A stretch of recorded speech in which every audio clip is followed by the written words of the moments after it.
This time on episode 464 of Legends of S.H.I.E.L.D., we discuss the 2023 film Ant-Man and the Wasp Quantumania, and weekly Marvel news, including Disney CEO Bob Iger giving us a few Marvel-sized updates, and Daredevil confirming its first recasting. I'm Stephen John Drew from the official GonnaGeek.com show, a weekly geek news podcast that is a part of the Gonna Geek Network, just like the show you're checking out now. Shows on the network are individually owned, and opinions expressed may not reflect others. Find other awesome geeky shows at GonnaGeekNetwork.com. You have been granted clearance by director Alfonso Mack Mackenzie. Stand by for a S.H.I.E.L.D. debriefing.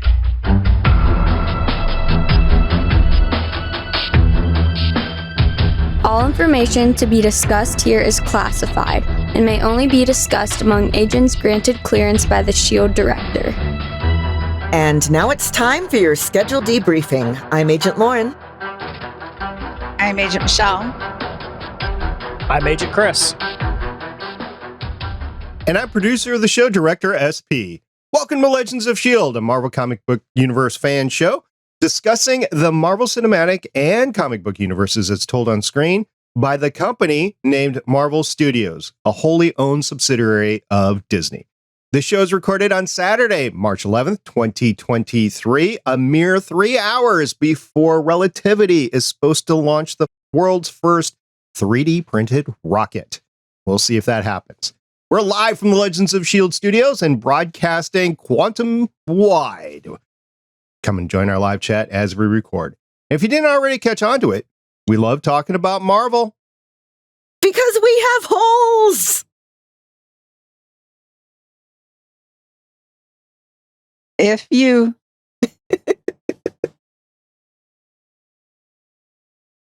like to talk to us about all the holes you have or may not have, you can visit our website, legendsofshield.com. If you would like to use one of your favorite holes, you can call 844-THE-BUS-1. That's 844-843-2871. And leave us a voicemail because I was talking about your mouth, people. Come on, this is a family show. If you'd like to leave us a message on a Facebook page about all the great Marvel holes you know of, including plot holes, you can find us at Legends of S.H.I.E.L.D. Podcast. If Elon Musk is poking holes in all of your fun times, why don't you tag us on it at Legends of S.H.I.E.L.D. on Twitter? You can consume us through your eye holes on YouTube, youtube.com/GonnaGeek. You can post spoilers about holes under a spoiler tag on our Discord or in our spoiler channels on our Discord at GonnaGeek.com/Discord. And remember, Legends of S.H.I.E.L.D. is a proud member of the GonnaGeek.com network, and we love all our holes. Just go talk about holes on the Discord. Don't give any context. Just for the record, Lauren, you broke all of us, me included, because I obviously was having a heck of a time trying to cycle through y'all on the switcher. The second that happened in the movie, I took out my phone and held it underneath, because we went to go see it at the Alma Draft House. I held it underneath the table and was typing in the Notes app, because I was like, I know what I'm doing. All right, so we are all back. We're in the studio. We are ready to record on Ant-Man after last week. Michelle, you ended it saying you were having some issues. Everything's fine now? Yes. Okay, just want to get out of the way from the get-go, just to make sure that everybody who had concerns were alleviated. Yes, Michelle sounds quite good today, and we're expecting a lot of great talk from her.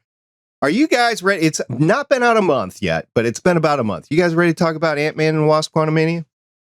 Yes. Oh yeah, let's do this. Do do do do do do do. Ant-Man and the Wasp Quantumania premiered February 17th, 2023. I think that qualifies for a Valentine's Day movie.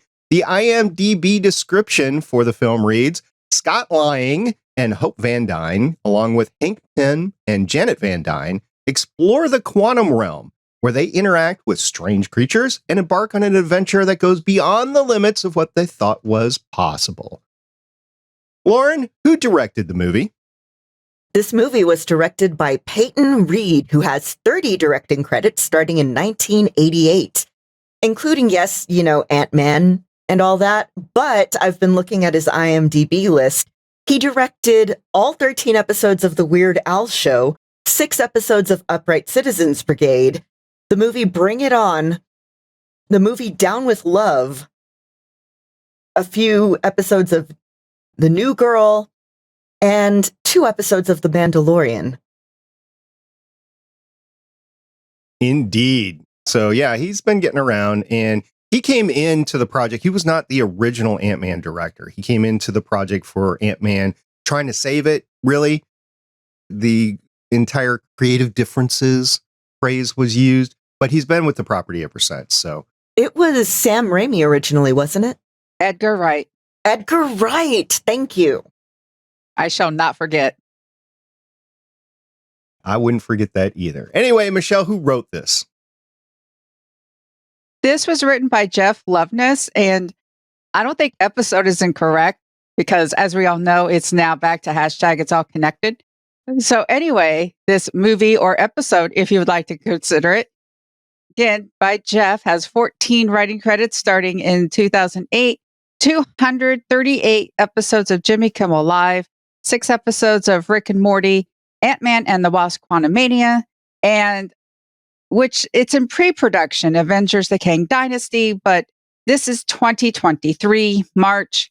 Let's see if he remains the writer in the future, because as we just talked about, creative differences. Yeah, it's kind of funny that you mentioned, let's call this an episode, because over on Strange New Worlds, I am guesting over there. We're covering Picard Season 3, and on the screen, they're calling the episodes parts. So part 1, part 2, part 3, part 4, instead of episodes. I'm like, okay, we're going there now. So it's basically a miniseries, and here's your part.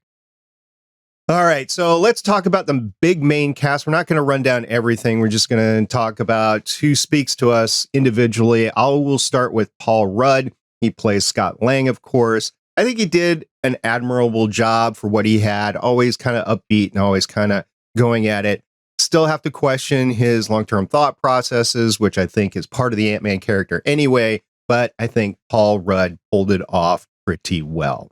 We also had Michael Douglas as Dr. Hank Pym, and I wanted to talk about Michael Douglas because there was a news story this past week that he is open to providing his likeness for AI, basically, so it can be used in perpetuity, so his family can continue to receive revenue from him after he's gone. It's kind of his legacy he wants to give his family. He's okay with it, obviously, and I think that would produce some interesting future roles for him, given all of his existing and future projects that he might be in. So that's why I wanted to talk about him. I think he kind of pulled this role off just as well as he did everything else, and I think he's having fun with it. So anyway, those are the two I wanted to talk about. There's many more to talk about, though. So Age of Fumbles, what do you got? Okay, well, first off, I want to talk Jonathan Majors, who comes here as Kang, and we all remember him as He Who Remains from Loki. So he has not been acting relatively that long. His first credit is in 2011, but all of the stuff that he's been amazing in it, like Captive State and The Five Bloods, Lovecraft Country.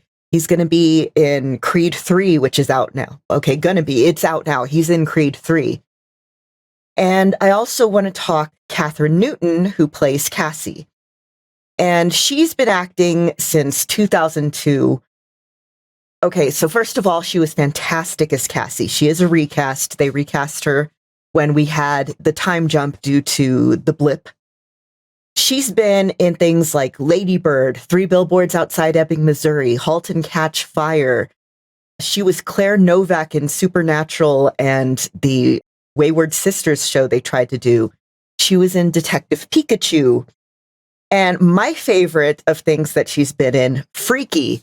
which is a horror slasher version of Freaky Friday, where she is first just a normal teenage girl and then serial killer Vince Vaughn inside her body. And it's so much fun to watch. I highly recommend it. Make it your Halloween watch. I don't know. It's fun. If you didn't talk about Cassie Lang, I was definitely going to talk about Kathryn Newton because I think she did a really good job and look forward to her in the future. More about that later. Chris, who do you got? Someone who really jumped out at me was Bill Murray. This was the first real big, not main cast announcement that I remember seeing, and everybody trying to figure out who he was. He ended up being Lord Krylar, and Lord Krylar is somebody who's just kind of in the comics for a second and never really seen again. Just like in this movie, Bill Murray's there, and then he's never really seen again. We'll see if he comes back for anything. But I thought this was interesting because this is definitely one of the more subdued roles from Bill Murray that I've seen, but I also really liked his portrayal here. Yeah, it wasn't overly funny, but it wasn't serious either. It was just, what you kind of would expect from Bill Murray, kind of an operator sort of thing. Matter of fact, if you go back to his role in the Angels movie, Charlie's Angels movie, kind of like that, except for less funny, more serious, I would say. So I don't know. We'll see if he does come back. Michelle, you picked a couple that I was definitely interested in.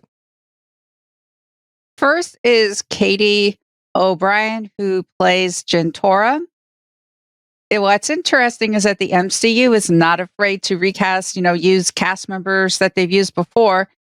Katy was Kimball on 3 episodes of Agents of S.H.I.E.L.D. in 2020. In fact, it's the last 3 episodes of Agents of S.H.I.E.L.D.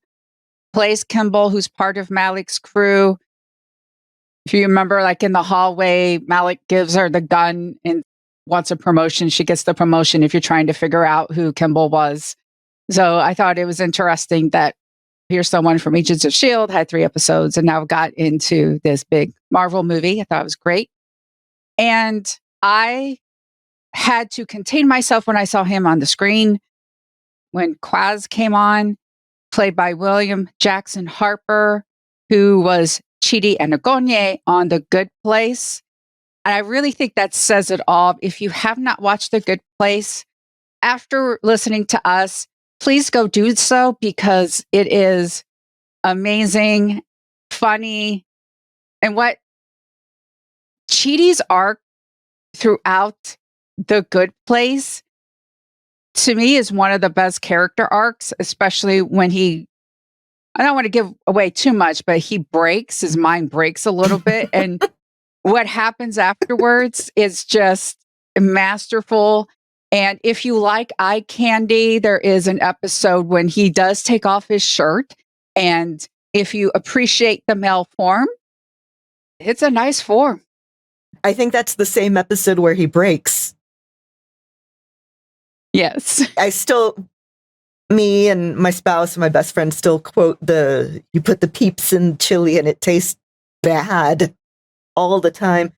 He's also amazing in Midsummer, which is about a 180 turn from A Good Place in terms of vibe. A tiny, tiny cameo that I want to talk about that made me happy.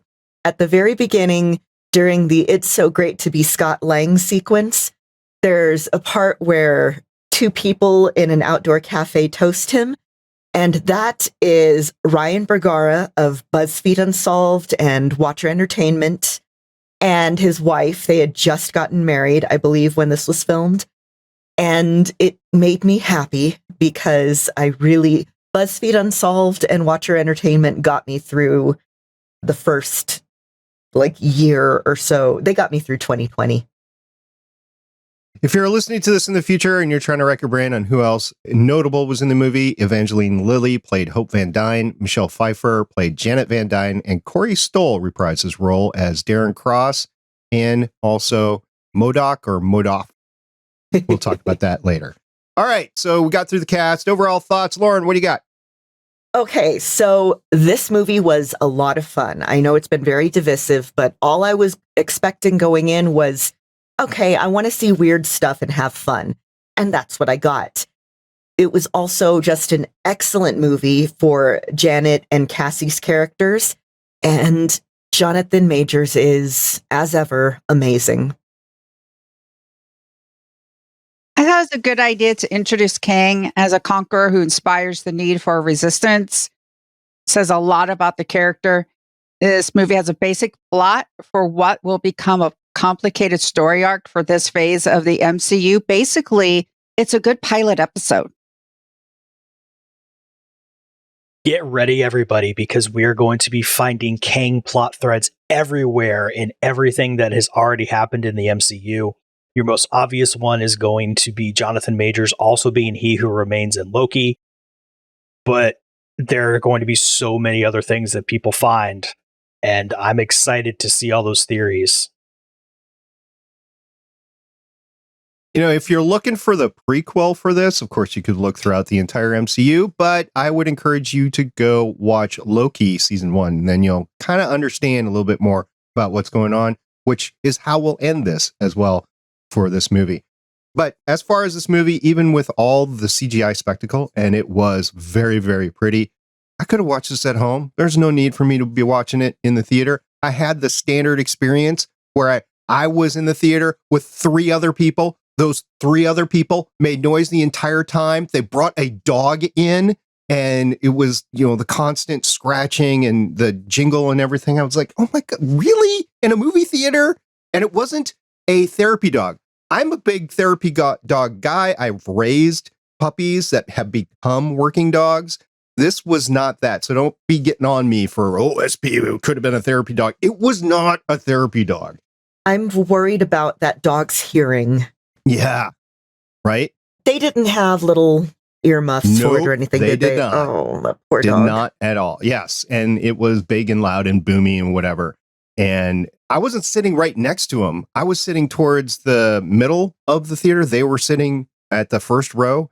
And it was just, oh my gosh, it was just... Anyway, aside from that, I could have watched this at home. There's no reason that I had to go to a theater to watch this movie, in my opinion. Y'all can debate me. Please do. Actually, I would like to hear your thoughts on it. But that's my thoughts. All right, we're going to start our larger conversation with somebody who was marooned for 30 years that did not name a volleyball Wilson. We're going to talk about Janet Van Dyne. Michelle, what do you got to talk about her? Janet kicked ass. It's amazing to see Michelle Pfeiffer as the superhero she was meant to be. For those of you who may not remember, she was Catwoman in Tim Burton's sequel, Batman Forever? No, Returns? Batman Returns. Returns, thank you. And when they did the Catwoman movie, she wasn't in it. We got to see her as an action hero, mysterious, bringing layers to Janet. Probably wasn't there. I think she did a lot more with the script than, because she's Michelle Pfeiffer. And I mean, she was physical. She had all that range, like the scene with Kang. And when she reads his mind through his machine and the eye journey, the face journey that she was able to do. And I watched, different film and read different film theories and all that type of stuff. And there's plenty of times where people go like, the face is just like the best storyteller. If an actor can just do it all in the face, you don't need to say it again. And it's one of the things with Michelle Pfeiffer. We saw her journey and everything about like all this processing, everything, Janet was saying. It was amazing. And I was just so happy to see her have a role like that. And a lot of people were like, well, there wasn't a lot of Wasp in this movie. It's like, hello, Janet is also the Wasp. So we have 2 Ant-Mans, we have 2 Wasps.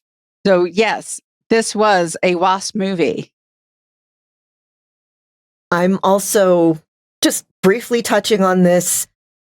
Evangeline Lilly has been very much soured for me, given some incredibly ignorant comments that she's made about vaccination and things like that. So I was okay with not having as much Janet in this, or with not having as much Hope in this movie. But I've loved Michelle Pfeiffer since forever. I really love the movie Lady Hawk just for her. And again, she's fantastic in everything she does. She was an amazing Catwoman. She's amazing in everything. Stardust. She's so good in it. And seeing her be this person who's trying to compartmentalize their life, and then having that kind of unwillingly meet, and her being, again, physical at her age, and just, I loved her. I was so glad this movie was, in a lot of ways, her movie. This movie was pretty much her and Cassie's movie, in my opinion, and it was great.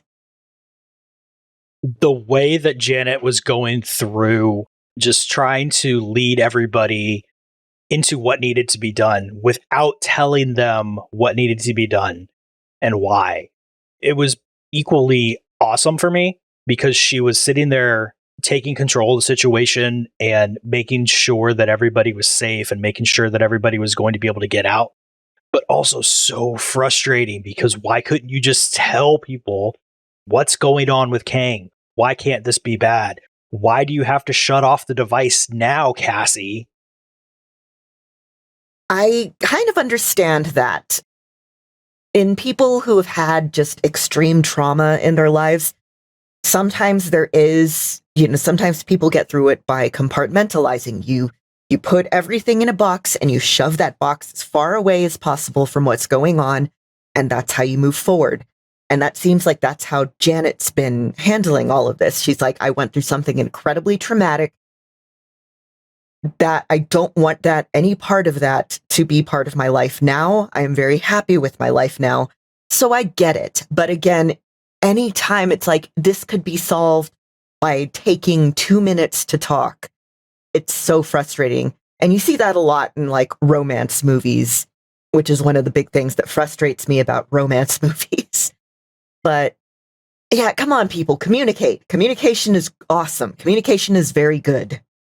I would at least take some sort of, hey, this is really bad idea, just don't do it. That's at least, it's a horrible explanation, but it's a lot better than turn the thing off because I said so. 3 quick things. Fumbles, you mentioned Janet Van Dyne and the trauma that she's going through. One could argue that Scott Lang also did the same thing at the end, not knowing pretty much. He's like, everything will be fine. We don't need to talk about it. We don't need to bring in the Avengers on this. Everything will be fine. So one could argue that. We could talk about that later. Another thing, you mentioned Lady Hawk. I don't know if you know this or not, but my ex-co-host Sean from Voices of Defiance has started a new podcast with his daughter Kayla. It's called 80s Cheese Movie Review Podcast. Lady Hawk is on the list. They haven't done it yet, but they will be doing it in the future. And I will just bring up the golden rule of superheroes: secrets end badly. So I will blame, quote unquote blame. I mean, we talked about all the mitigating circumstances, but I will blame Janet for a lot of what happened here. I think it was bound to happen sooner or later anyway, because Kang was patiently waiting for any opening, but Cassie led to the opening that led to this happening because Janet did not tell them what was going on. Well, you kind of see this whole compartmentalization thing happening with Scott at the beginning of the movie, too. It's very like, okay, that was a time in my life. I am enjoying the good stuff from it. I would like the bad stuff to not touch me or my family ever again. And Cassie brings it up of like, you're an Avenger, you have a duty. And he's just, again, he's trying so hard to keep that trauma and everything away from his family. And again, it finds him again because things rarely don't come back in your life, whether it's a person that you thought you never that you hoped you never wanted to see again just popping up, or an event that you never wanted to think about again showing up in the news or something. And it's traumatic, and it does kind of make you want to double down. So I get it. But again, communication, it's not just the golden rule of secrets cause problems in superhero movies. It's that way in life too. Communication is great. Yeah, because Cassie is keeping the secret that she's building the thing from everyone but Hank. Apparently her and Hank have this secret relationship. I know Cassie's been through a lot because Think Hope. Dad was stuck in the cat. I'm talking about Cassie. I know. I think Hope was also in on that secret. I think it was the three of them. Yeah. It was Hope, Hank, and Cassie. Yeah. Anyway, that triad, that's still a secret that, leads to this. Cassie's got her trauma because her dad was stuck in the quantum realm. The rest of them were blipped, but so she had to spend all this time without them. She still had her mom, I suppose, right? I guess I'm assuming that she was still with her mom because her mom wasn't blipped. That would be, I guess, too much, even for the MCU. There's that part of it as well. So yeah, a lot of secrets. Use the words. I think if Kang actually took a moment and tried to explain his ship and what he saw to Janet rationally instead of going, I'm a conqueror, that's me, blah. Maybe that also could have lessened the problem because Kang, because they were started out as friends. He could have explained things when they were friends before she touched the machine. There's a lot of stuff here where people could have used their words and they didn't. And it's tough. Sometimes it's tough. I've been in therapy for 4 years and realizing I should be using my words. So I know it's tough to communicate, but it's necessary. Do it. Yeah, it's something that I've really had to work on. I completely agree with everything that you were talking about, Michelle. I completely agree. My one thing is that when Janet does touch his mind, it's not only realizing everything that he's done, but his motivations with that as well might not have been as good as they sound. Basically, it could have been a lot of evil and darkness in there. Not necessarily bad if you're doing it for the right reasons, but I would think a lot of other people would have to agree on it. And I think a lot of people wouldn't agree on it because he's literally snuffing timelines out of existence. I don't know. This is a tough question. We're all going to have to answer over the course of the next couple of phases. This is not going to be an easy answer right here. I'm just pointing it out that communication from Kang to Janet might have made things smoother, but I don't know if it would have changed the end result. What'll be really interesting is this is pretty similar to Doctor Doom and his story, where he sees the end of the universe and everything, and him being in control is the only thing where the world works out right. So maybe they could be building something similar with Kang here. There is already a precedent set for taking parts of different characters' backstory and smushing them together to get a little bit more of a smaller cast. So they could very easily be saying Kang the Conqueror is taking that Doctor Doom having to save the entire realm of existence story. Maybe all Kang had to do was drink the ooze and everything would have been better. Drink the ooze. Drink the ooze. What flavor do you think the ooze was? I mean, so technically it was all part of that one guy, but I'd like to think it's probably something like cerebrospinal fluid. But he doesn't have a spine or a skull, so that's all out the window. Basically, he's an amoeba. And you know how that tastes? Cerebrospinal fluid? Yeah. Kind of salty, I think. Ooh. He was kind of red, so I was thinking cherry lemonade. Oh my god. He's the real Kool-Aid man. Crash, bang, boom. As long as we're talking about communication, I just want to bring this up. I have no idea how their actual communicators work in the quantum realm. because it's, based on physics out here in the big world, and then you compress those electromagnetic waves down to the quantum realm. I just don't think I don't think it's supposed to work that way. I don't think any of this is supposed to work that way, but we are talking about the quantum realm. It gives the creators a heck of a lot of leeway to say, this works, this doesn't work, whatever. So I get it, but I'm just, the rocket scientist in me is like, yeah, how does that? I just don't, I did put it to the side. It wasn't a showstopper for me, but it was one of the things, especially when the ants started to communicate. It was like, and if the ants drank the ooze, I think everything would have been fine. I was delighted by the ants. At first, I remember, earlier in the movie when we first see Hank touching his ear, all I was thinking was, oh, cool, character with a visible hearing aid. And then it turned out to be actually plot relevant, that the ants from the beginning have gone and basically evolved into an incredible society. And I geeked out so hard in the movie theater. There was a variety of species of ant, which in reality would probably result in them a lot of infighting and ant murder. But because Hank has been talking to them, blah, blah, blah, they figured it out. Them coming in at the end like that, it made me so happy. You see all the different ants doing their particular, thing that they have evolved to do. As, you see, I'm pretty sure it was a bullet ant as that tank. And, it was cool. And one more thing that made me happy, Scott Lang got to be a true Ant-Man. And that part at the end with all of the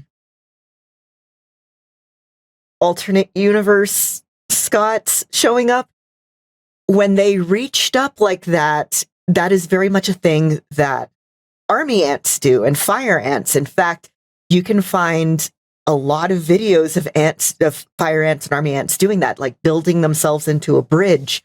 So that made me, again, very happy.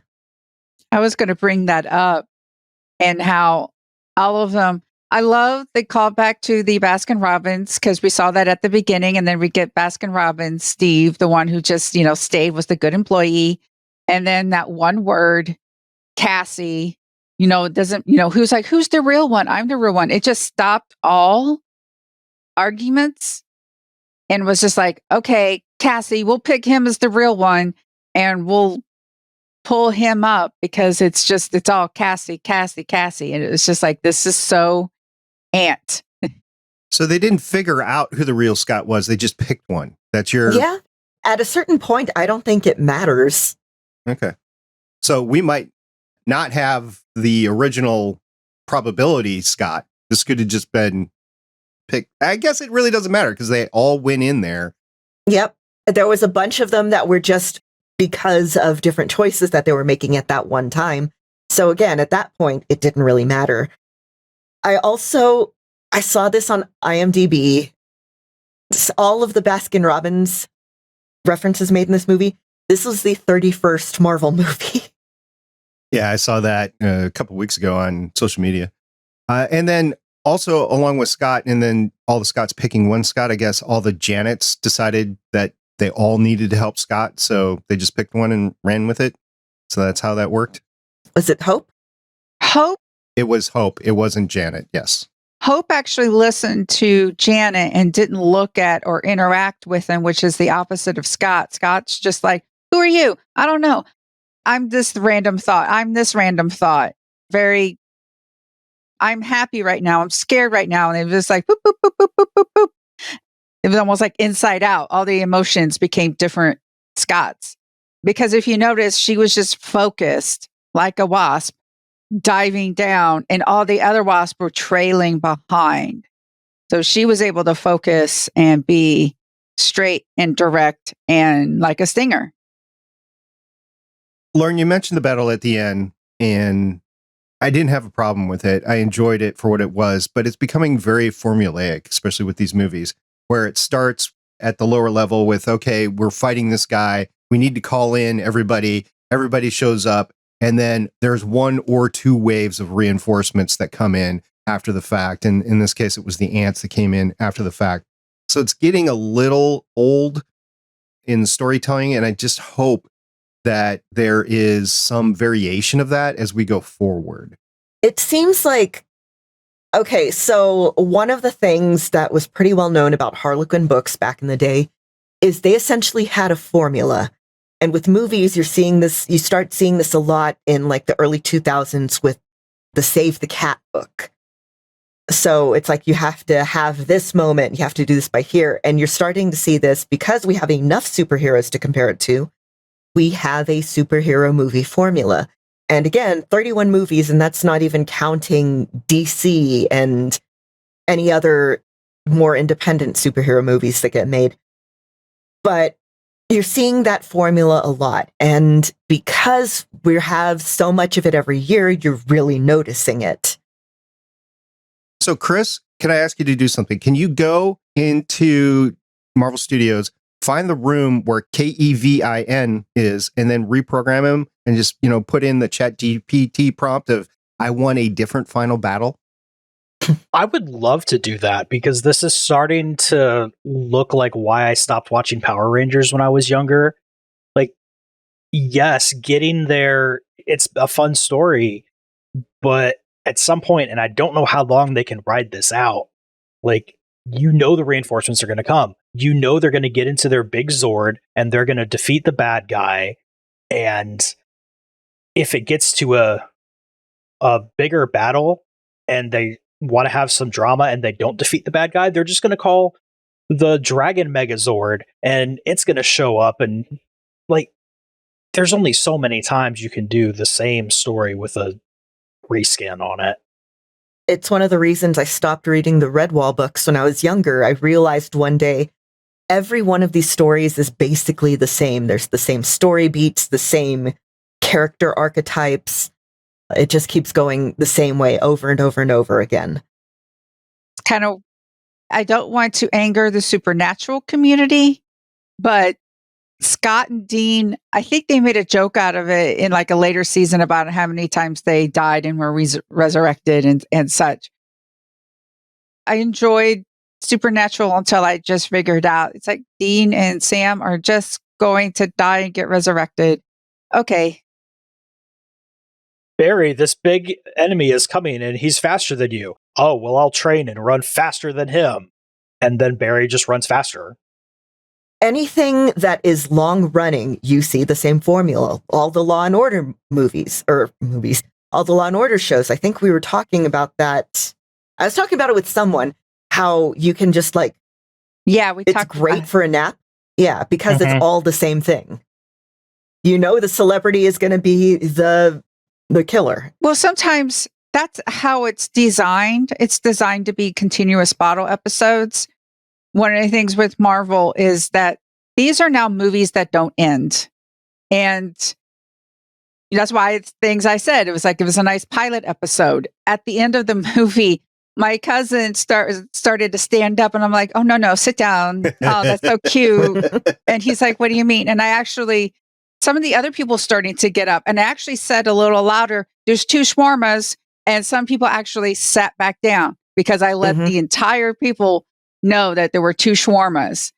And the fact that I said shawarma and people in the audience knew what I meant and they sat back down was interesting.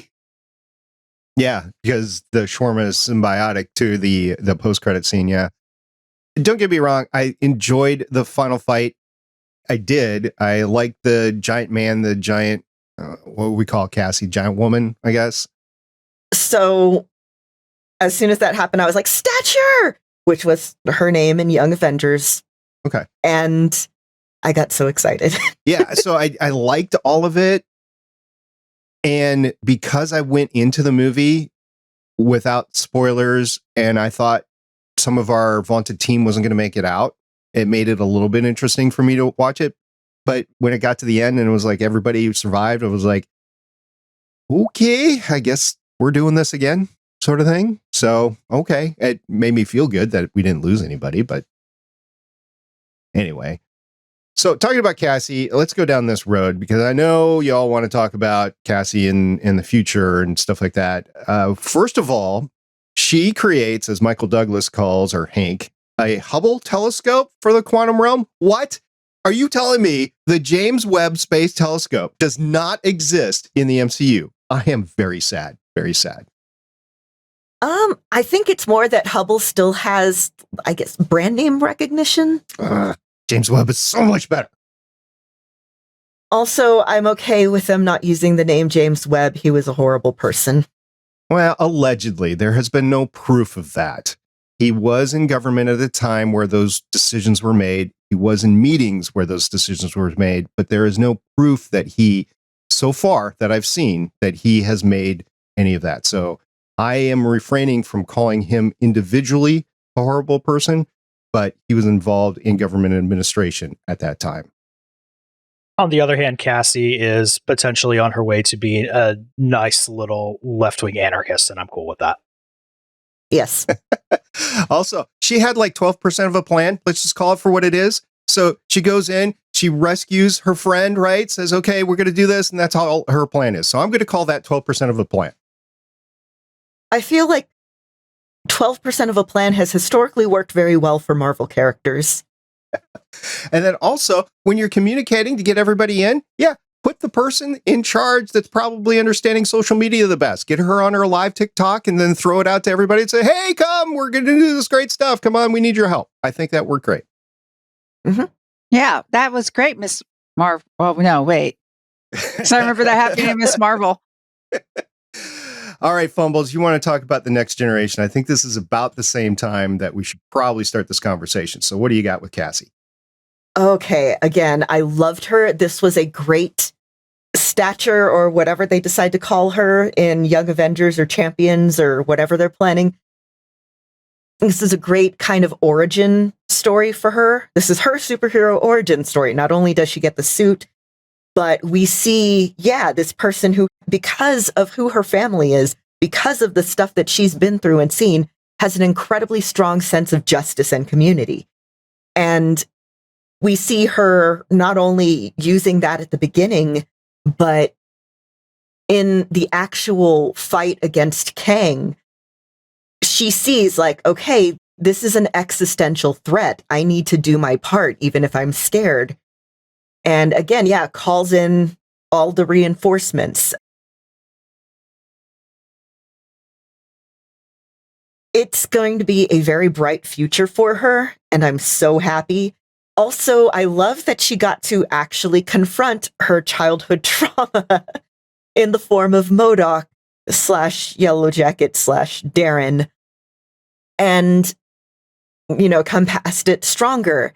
And, just everything about her story I loved. I love Kathryn Newton as Cassie. I think she's got a really good grasp on the character. She was just a delight to watch. Also, now that she's familiar with Kang, it makes me wonder if they're going to do certain things from Young Avengers that I won't spoil, but everyone at least read the original run of Young Avengers. It would make sense where we're at right now and everything going forward. Yeah. I think we're squarely, we've been talking about it for quite some time, and Cassie's just another arrow in the Young Avengers quiver that we've now added as far as this. I don't know.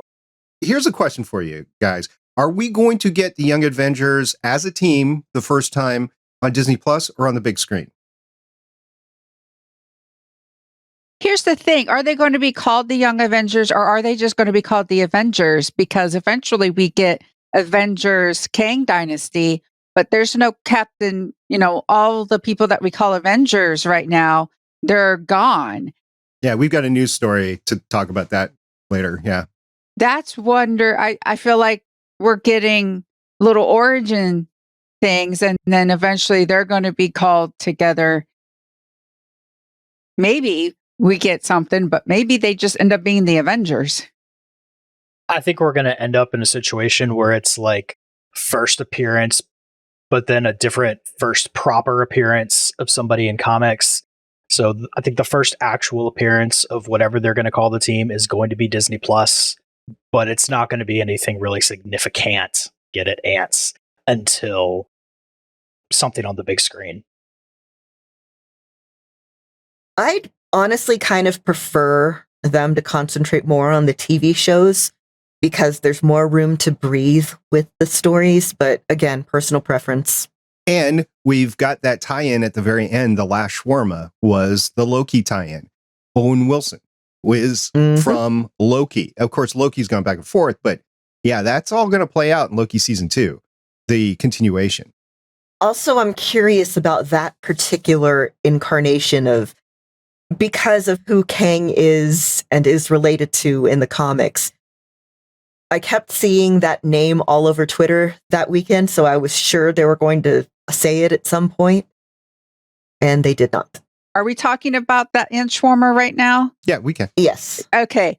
So at that, when, everybody saw that, there's Loki, and there were a few people, it wasn't really crowded in there. Like there were maybe 20 people, but about 10 people stayed.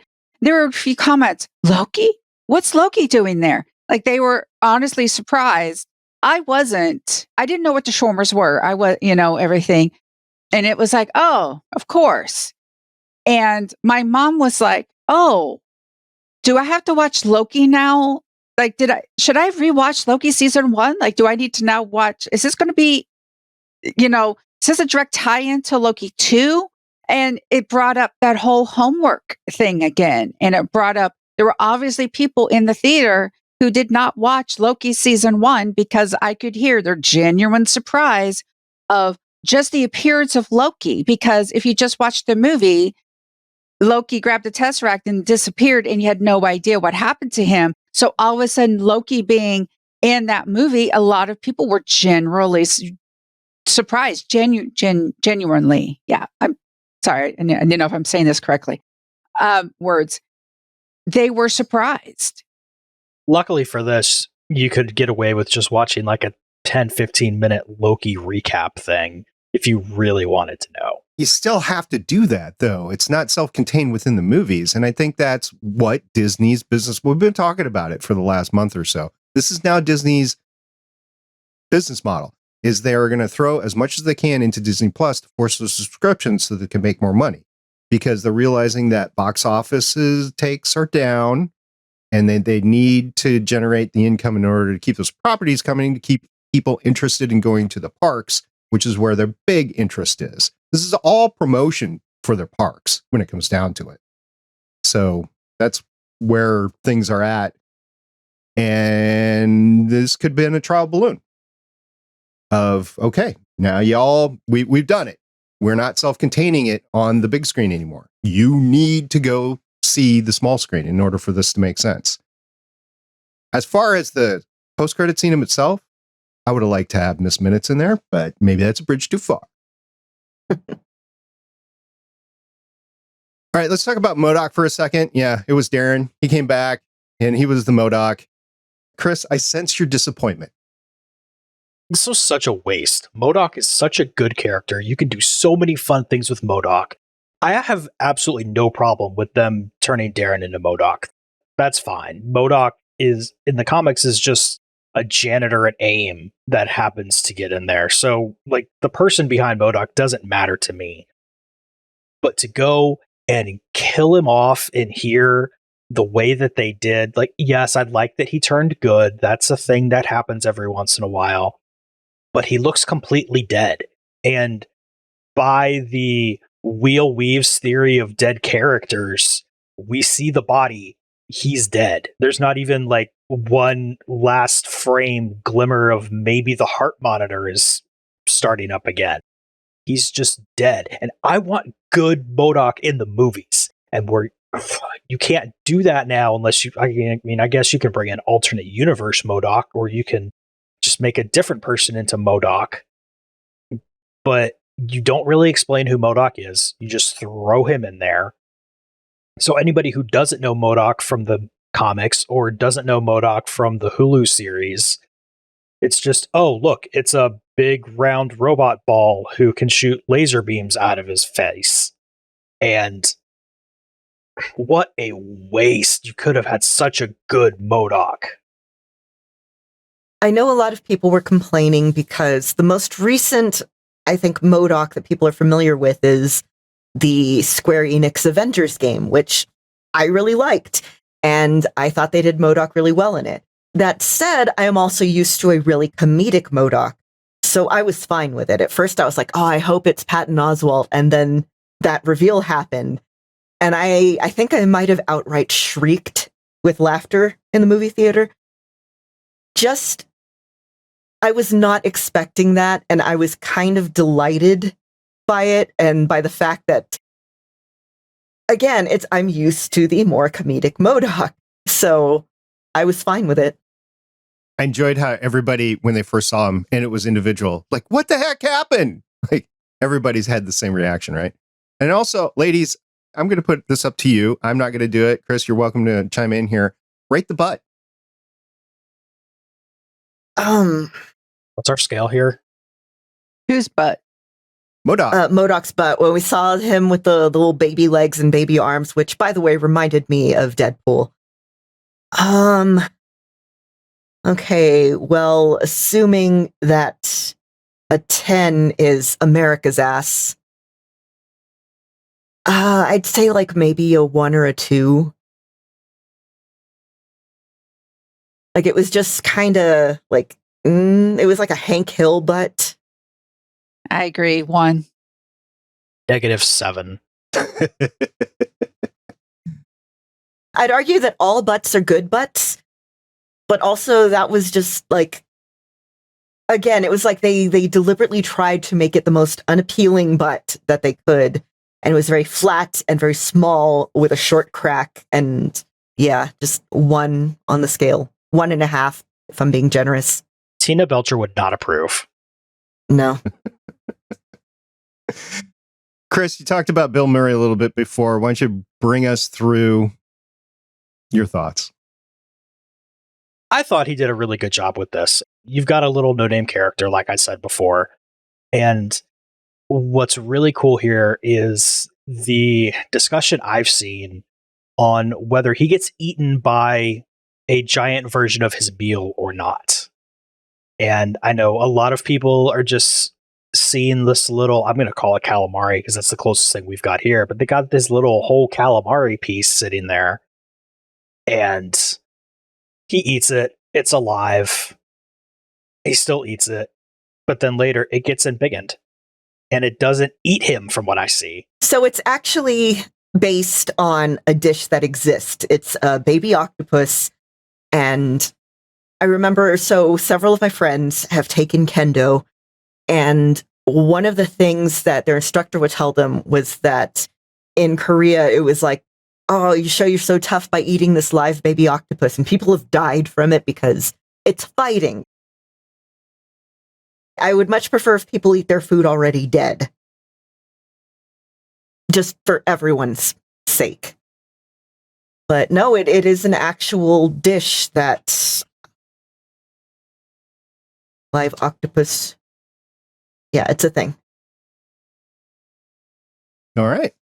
A few cats and dogs here. I have pre-ordered Scott Lang's Look Out for the Little Guy. I'll let everybody know what happens with that in September. It's supposed to come out September 5th, 2023. Also, why does Scott Lang have jail on his mobile phone contact list? Because Cassie is a left-wing anarchist? I can answer this. So I don't know about you, but I don't answer phone calls unless I recognize, the number, with the exception of if I'm waiting for a phone call. So I will just tag like, okay, this doctor's office or this pharmacy, things like that. Once you get a call enough times, it's worth tagging so you know to answer.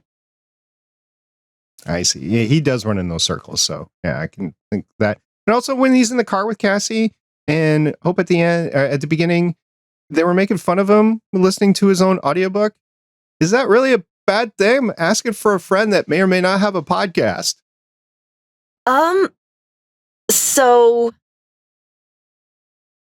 I would argue it's not a bad thing because, like, me personally, I will go back and, well, first of all, I have to listen to my own audiobooks because I'm editing them. But you also, okay, you want to drop in and listen and find out, okay, this is where I need to improve.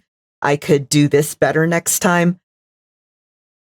Or just like, oh my God, I did this thing. I want to listen to it. So I can get that. I can also get why people would think it's egotistical. But as somebody who does audiobooks for a living, I think it's worth going and checking on your own stuff, especially going back to some of your earlier stuff and seeing, okay, I've improved here, or I can do this differently. I'm not sure if he's planning to record anymore, though. I didn't appreciate them making fun of him actually writing a book because him and Hope aren't married and he can't. We said before, like when we talked about Falcon and Winter Soldier, Avengers didn't get paid. It seems like Tony didn't set up any sort of fund to pay Avengers after the fact. He has to make money somehow. He did. And so he wrote a book. He made money for himself. That being said, hearing how he wrote the book, I would totally playfully make fun of him for writing the book. I mean, it would be, yes, congratulations. This is so cheesy. That's really cool that you did it, though.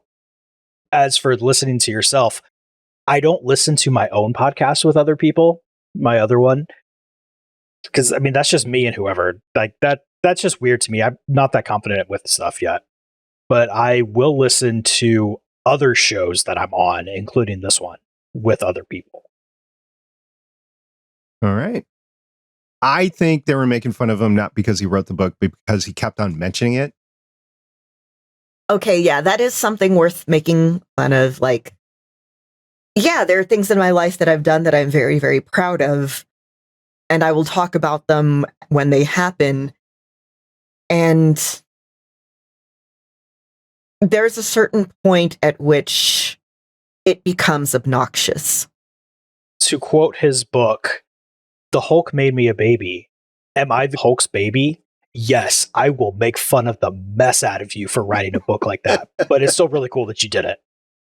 Yeah, it's especially if he did it without a ghostwriter. Like, writing a book is hard. I haven't done it. I haven't done a complete one. I mean, I wrote theses, but I have not written a book. I mean, so whatever you want to call that. All right, I got two last things here. And the first one is at the very end, Kang is antagonizing Scott in his final fight against him. And he's telling Scott he could have gone home to see his daughter again. Was that legitimate? Because again, in his mind, he's trying to save the universe. Or was he just trying to use it against Scott to flip him around and then win that battle? I think it's probably a touch of both. Oh, that was totally a metaphorical shot to the nuts. Like, you could have been safe. You could have been home. You're staying here with me, and I'm going to kick your ass, and there's no way you're going to win anyway. Yeah, you're going to die without, that was the last time you saw your daughter. And comparing him to Janet at that moment, Janet shut the metaphorical door to go back to her daughter because she knew it was the only way to keep everyone safe. He did kind of the same thing. Except with him, people came back for him because they had the ability to do so. And the last thing I wanted to talk about, and we can talk about whatever you want to talk about after that, but the last thing I want to talk about is the first shawarma scene with all the Kangs. All right, first of all, seems kind of small for all the multiverses. I mean, it's supposed to be an infinite amount of Kangs, yet they fit inside a stadium. So, How big's the stadium, Well, though? We don't maybe know. the rest are watching via, pay-per-view? Yeah. Okay. But yeah, Council of Kangs. I was happy. Is that what it's called? I didn't know what a gathering. That's one of the names. I think there's another name, but I know it as the Council of Kangs. Okay. And those particular Kangs that we saw all have names, which I can't remember right now. So you're talking about the little meeting, not everybody in the stadium, right? Yeah, the little meeting, all of them have names. Out in the stadium, That's just, assortment, a grab bag of Kangs. You know what I was thinking during that meeting? Stargate crossover.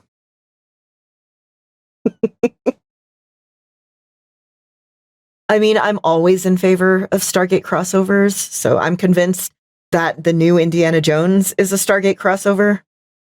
Talking about Indiana Jones. The Dial of Destiny is totally a DRD. Come on, change my mind. We'll go watch Stargate. Is that what you're saying? I think that's a good thing to do anytime. Yes. I did see 5 trailers. It took a total of 20 minutes. The whole start time and the trailers and everything, that's another thing that bugs me about going to the theater. But these have been pretty prevalent over the last few months in the theaters. John Wick 4, The Flash, Fast X, whatever they're calling it, the next Fast and Furious movie. Indiana Jones and the Dial of Destiny and Guardians of the Galaxy 3. Those seem to be the big stacked movies that are going to appear between May and whenever it was, August or whatever, that they all come out. Indiana Jones and the Dial of Destiny, interesting time for that to come out, basically 4th of July weekend. So I think there'll be a lot of people that are getting together with their families that'll probably go see it then. And quick poll around the room. Anybody going to see The Flash or refusing to see The Flash in theaters? I don't want to because I don't support Ezra Miller, but I'm super excited about Michael Keaton. And I'm very angry at them for making me excited about it and for pulling Batgirl when Ezra Miller has done all the things that they have done and their movie still gets released. This, the group aspect is the only reason why I might see it. You can really easily say you don't want to read books by a horrible author. You can a little bit harder say you don't want to listen to music by a horrible person who has the rest of a band with them. When you get into how many people work on a movie, yes, Ezra Miller is kind of the centerpiece here. And they really could have changed some things to make that better that we don't know about yet. They could have scrapped the whole thing. That would have been amazing. Everybody would have understood and released Batgirl about that. But honestly, I'll probably wait till it's HBO Max. Yeah, I'll wait too. I would like to mention there were more trailers for me. It actually ended up being 30 minutes. I had the Dungeons and Dragons one because I remember commenting about how one of the characters clicks on something and the bridge falls apart, and I actually said in there, my party's done that. Because I play D&D regularly, and it was just yeah, party's done that a few times. I have decided to stand for the fat dragon. I have know nothing about it, but I love it. Well, for the record, I am not planning on watching The Flash in theaters. I will watch it when it comes on streaming simply because I want to see Michael Keaton play Batman, but I don't want to support it in the theater. I don't. I think it was the wrong thing to do. I think this should have been a direct to streaming release. I would have been fine with that. And I think that would have sent the right message. It would have supported everybody that worked on the movie. And yet it would have also sent the message that we understand where you're coming from, audience, and we do not support Ezra Miller right now. I think that would have been the right way to go. I also think what they did with Batgirl was completely wrong. I think that should have come out. I think they should have worked on it and then it should have come out. But that's just my 2 cents. All right. That's it. We don't know what we're going to do next week, but we will be back here next week. And in the meantime, we do have some news to cover. So let's get to it.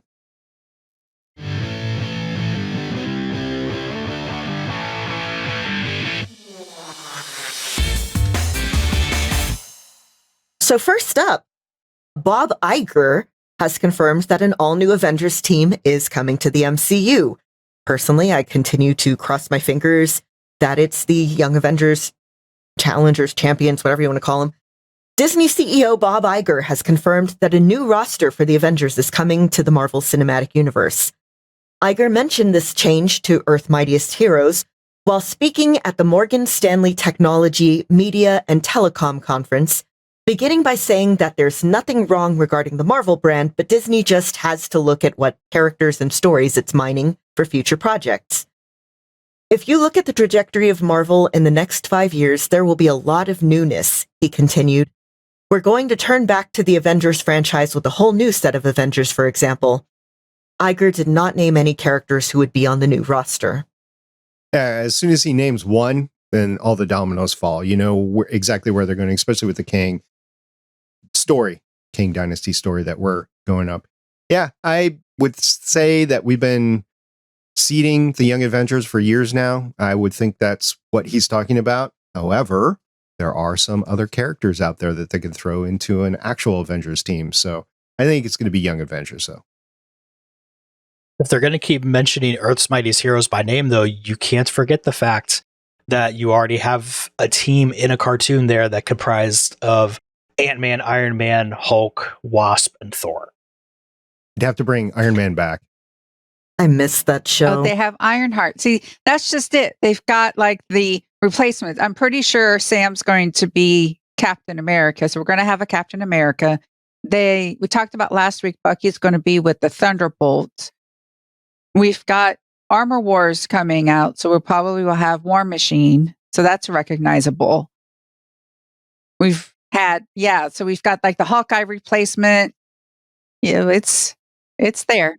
That's what I was saying. You do have some characters that you can pull in, but you also have like the Young Avengers, like you said, Sam is Captain America. I agree. You also have Eli. So that's Young Avengers.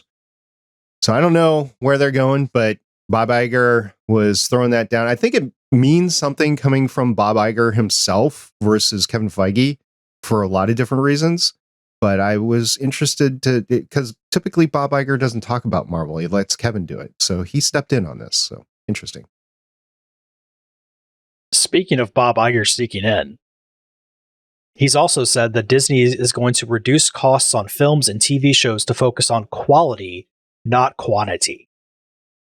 Disney CEO Bob Iger discussed the organization's plans to reduce the amount of content it produces in a bid to make what they actually do produce a better quality. Per The Hollywood Reporter, during a Morgan Stanley press conference, Iger touched upon Disney's focus on cutting down costs and understanding how much volume we need, reducing how much we make. He also noted, "I'm really pleased that the support I'm getting from the content creators of the company is significant and real, and it comes in the form of reducing the expenses per content, whether it's a TV series or a film, where costs have just skyrocketed in a huge way, and not a supportable way, in my opinion. They all agree to that." And he continued, "So it's not how much they spend on what they make, it's how much they make." I'm excited for that. I don't need a new movie every year. I don't need 3 or 4 new series every year. I want what comes out to be good.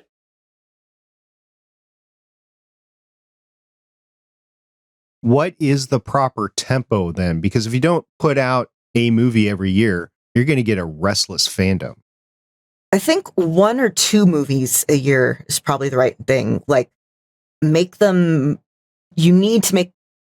We used to have the big tentpole summer movie, and now every movie is trying to be a tentpole.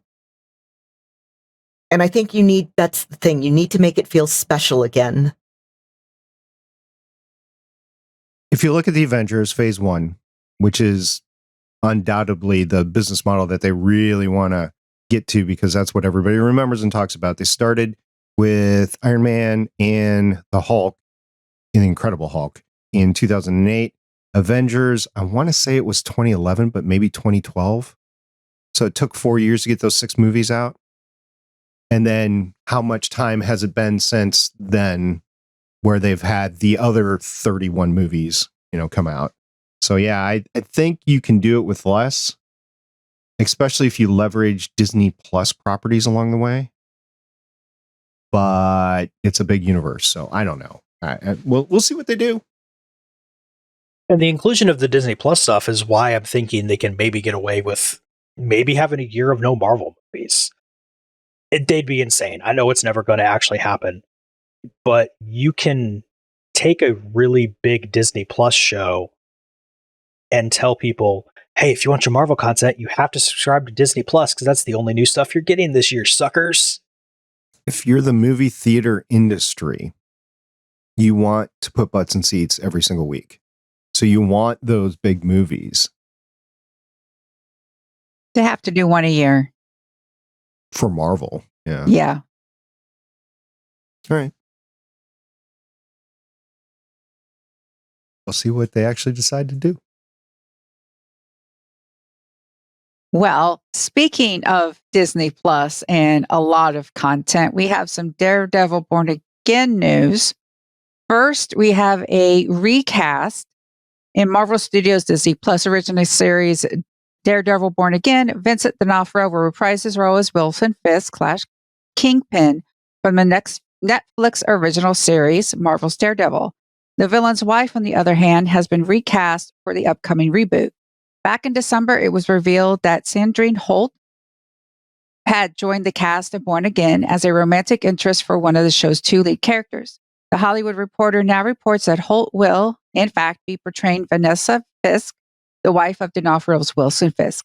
Vanessa was previously portrayed by Elliot Zurer in seasons 1 and 3 of Netflix Daredevil.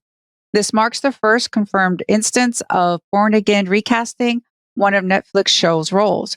Holt's role being revealed coincides with the news that Born Again's pilot episode will be helmed by Michael Cressetta of Dexter fame. And we have another casting reveal that John Bernthal is returning as the Punisher, which is raising a lot of questions because the Punisher is not exactly PG. It's very R-rated.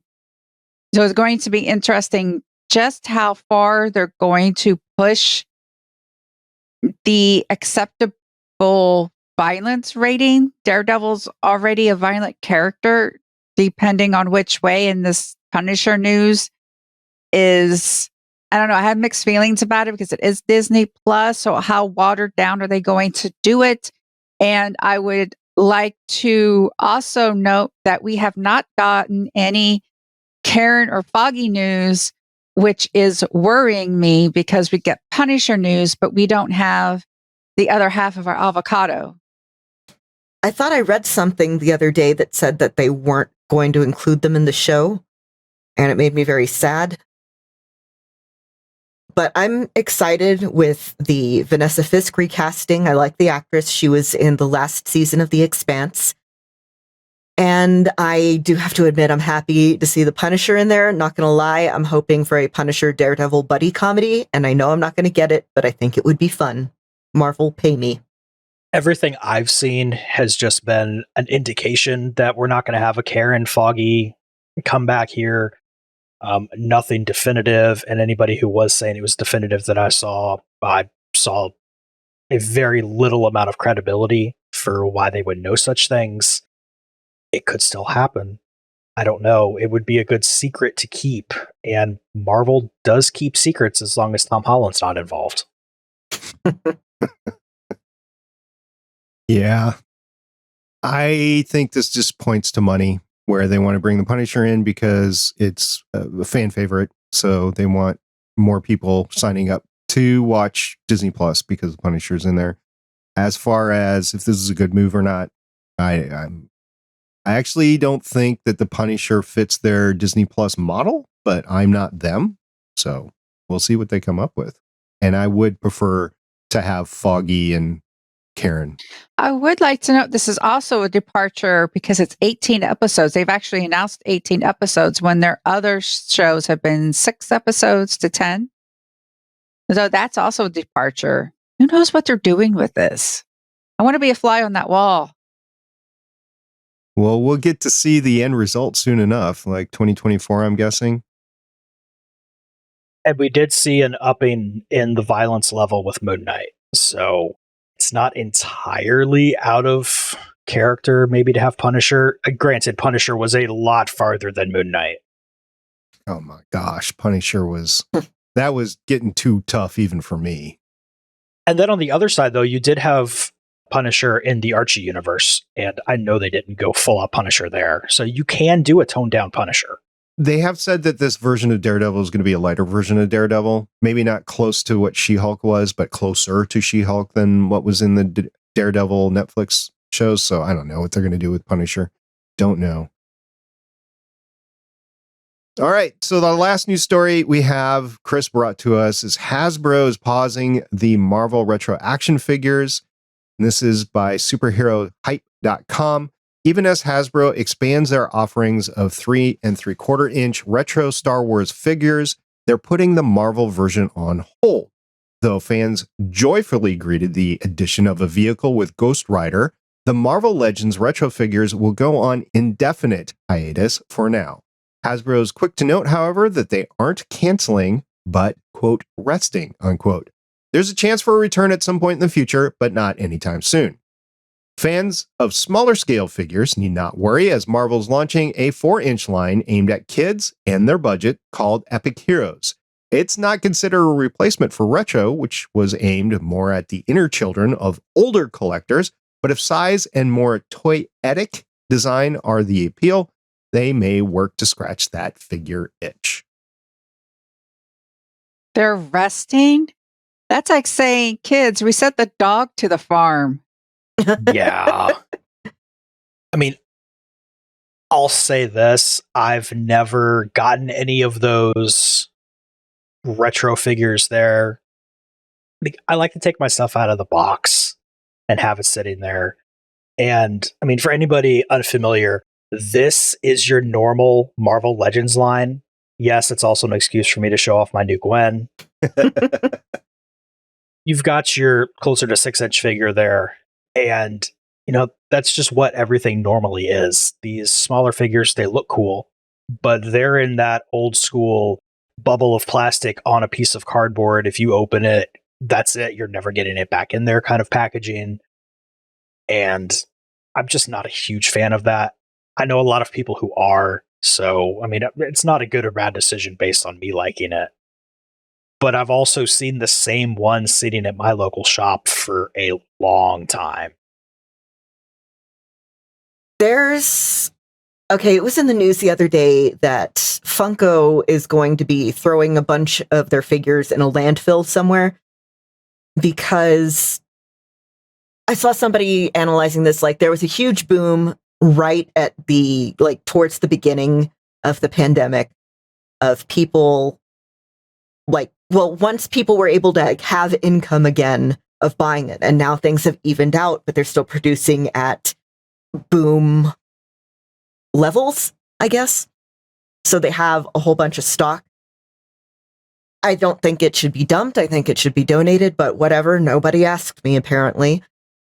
And I think Marvel may be seeing this with those figures of there's a market. It's not a big market. So yeah, they're waiting to see if the demand... I guess it's like a Disney Vault thing. They're waiting to see if the demand will make itself known when they're no longer available. And it may not. I don't know. Those aren't figures that I collect. They do have a checklist made up of these new 4-inch figures. And most of what has been revealed in their waves is Spider-Man related.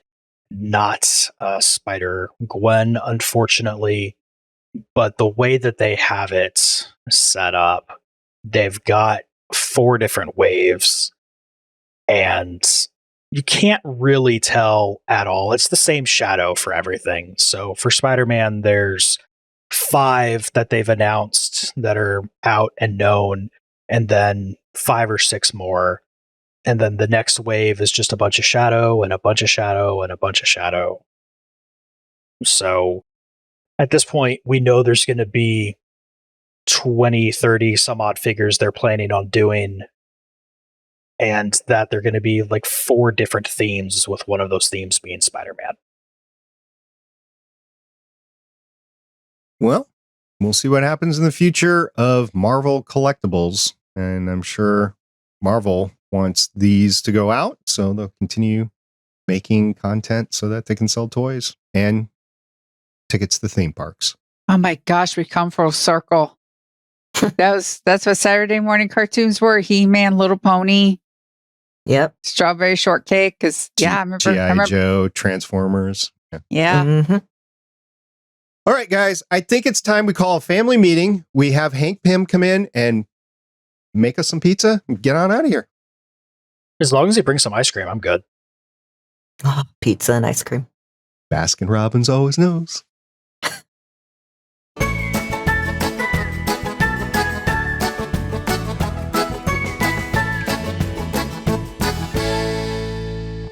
Thanks for sticking around for our full coverage of Ant-Man and the Wasp Quantumania. We realize that it was weeks in the making, but we hope we have delivered for your enjoyment. And we look forward to hearing how you thought of Ant-Man and the Wasp Quantumania. If you want to, you can always reach us on our Discord server. That's GonnaGeek, GONNAGEEK.com/Discord. I'd like to thank everybody who has listened. Please get a hold of us with your opinions of Quantumania. Yeah. Thank you for sticking with us this long. We really appreciate it. And yes, we enjoy your feedback. So please let us know if you agree with us and if you disagree with us.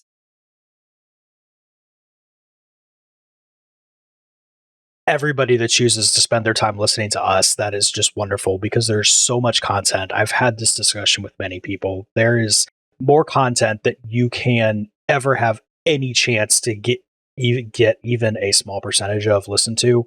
And the fact that you're choosing to spend some of that on us is amazing. And we love it. And indeed, thank you for our live listeners. We've had some today, so thank you very much for checking us out. So until next time, I'm Director SP. I'm Agent Fumbles. I'm Agent Dribbles. I'm Agent Chris. All right, see everybody next time. Bye. Bye. Bye. Bye. Enjoy your holes. Oh, we forgot to talk about Broccoli Dude. Broccoli Dude. Better than the X-Men movies. Thank you for listening. If you want to leave us feedback, go to GonnaGeek.com and you will find all our contact information and other shows. You can also visit legendsofshield.com where you'll find our complete archive of podcasts. The music heard on this podcast is by Kevin MacLeod, found at incompetech.com, and also artists on pond5.com and audiojungle.net. The opinions heard on this podcast are those of the individual hosts and do not represent Stargate Pioneer Productions, Legends of S.H.I.E.L.D, or GonnaGeek. Agents of S.H.I.E.L.D. is the property of the Disney Corporation, Marvel Studios, and ABC. No infringement is intended.